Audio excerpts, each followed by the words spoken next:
you touch nothing dead. You touch nothing dead. You know, there was vows that he had to take and his mother took. But you know, it was just like it, taking a gift.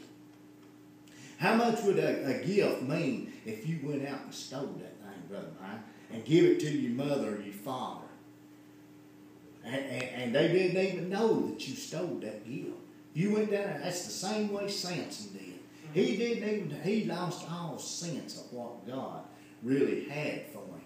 Because that's what he did. He knew that his mother took a Nazarite vow that they didn't supposed to touch nothing. So he didn't tell them. He just fed it to them and stuff.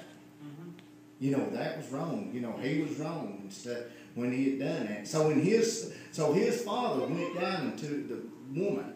And Samson made there a feast so used the young men to do. So he had two reasons why that he didn't tell. His reason that he didn't tell his father and them. They probably didn't go. The Bible don't say if they went or not. But you know, in other words, he had two choices. He was fixing to go down there. He was fixing to party down, Brother Mike. Another breaking the Nazarite vow. You know, but he had no sense of what he was fixing to do. And it came to pass when they saw him, they brought 30 companions to be with him. And Samson said unto them, I will now put forth a riddle unto you. If you can certainly declare it within the 7 days of the feast and find it out, then I will give you 30 sheets and 30 changes of garments. So see that he started playing games with them again on this. You know, if you can figure out this riddle that I'm fixing to tell you, I'll give you 30 sheets and 30 changes of garments. But if you cannot declare it, then shall you give me 30 sheets and 30 changes of garments. And they said to him, put forth thy riddle, that we may hear it. And he said unto them, out of the eater came forth meat, and out of the strong came forth sweetness. And they could not in 3 days expound the riddle. And never could figure it out, Brother Jim. They couldn't figure out what he was talking about. So what they done, they went to his wife. They went to his wife to find out. You know, she betrayed him. He thought that he had found something that he really loved. That really loved him. But he didn't know, you know, that's, as I said, you know, that's sometimes the way we do. We trade the Lord for the world, and the whole time the world is going to betray us. That's right. Whenever what they call rubber hits the road, they're going to betray us. But we think if we find something out there in the world that'll please us, that'll satisfy us, but all along we're deceiving ourselves just like he did. It says, and it came to pass on the 7th day that they said unto Samson's wife, entice thy husband, that he may declare unto us the riddle. Tell us what he's talking about. Or lest we burn thee and thy father's house with fire. Have you called us to take that we have? It is not so. In other words, they said, what we'll do, we'll kill your father. We'll burn their house, and if you don't tell us, because, you know, we're your people and stuff. But, you know, so she had to. She wasn't going to betray the one she loved the most, and that was her father.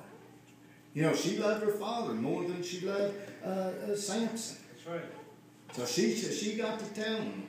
And Samson's wife wept before him and said, thou dost not but hate me, and lovest me not. Thou hast put forth a riddle unto the children of my people. In other words, you don't love me. So she got to picking at him. She got to tell him and stuff, you don't love me, or you tell me this riddle stuff. And that has told not it to me. And he said unto her, behold, I have not told it my father nor my mother. And shall I tell thee? In other words, I hadn't told it to my father or my mother, but you think I ought to tell it to you? You think I love you that much? So in other words, you know, he was still playing games with her and stuff. It says, and then the men of the city said unto him, on the 7th day before the sun went down, what is sweeter than honey, and what is stronger than a lion? And he said unto them, if ye had not plowed with my heifer, in other words, if you had come to my wife, you would never know this. You had not found out my riddle. In other words, she told you what this really was. Right. You wouldn't found out. You know, you would have never found out. As I said, you know, that's the way the world will do us. When we think that we found peace in the world and stuff, or you'll find out that it ain't there. That's right. The world of trade, or whatever you trading God for, it's not there. That's right. Because it will soon make you down and stuff. So, you know, that's the same way his wife was doing. Said, you know, you don't love me. So she got to picking out, got to finding the information out. It says, and the Spirit of the Lord came upon him, and he went down to Ashkelon, and slew 30 men of them, and took their spoils, and gave a change of garment to them, of which expounded the riddle. And his anger was kindled, and he went up to his father's house. At this time, you know, he probably got to pouting and crying around. So, you know, he took back off to his mother's house. And probably when he got there, his mother probably told him, I told you, Samson, that you was picking the wrong one, that she really didn't love you. But you know, a lot of times we think that the one that we're betraying God, or the thing that we're betraying God for, really is what we want the whole time. It's just a big setup. It's just a big. So how are we going to really be remembered when the end time comes? Are we going to be remembered as the one that kept pressing on, maybe tried to win people? Or are we going to be known as one that betrayed God back and forth? Or the one, you know, that stood strong maybe when times got hard and stuff? You know, I want to be the one that stands strong when times get hard. It says, but Samson's wife was given to his companions, whom he had used as his friend. So, you know, really, Brother Mike, she never did. She's just setting him up. That's what she was doing. Is going down to the enemy's camp. So, you know, as I close, you know, that's what we don't want to do. We don't want to let the enemy, you know, start tormenting us and stuff and telling us that God don't care for us. Even though when we fail, you know, many times, you know, he says that even though a man failed, you know, get back up. God still loves us.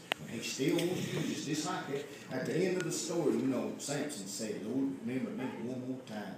And he gives Samson the strength again. Just pray for me when you pray.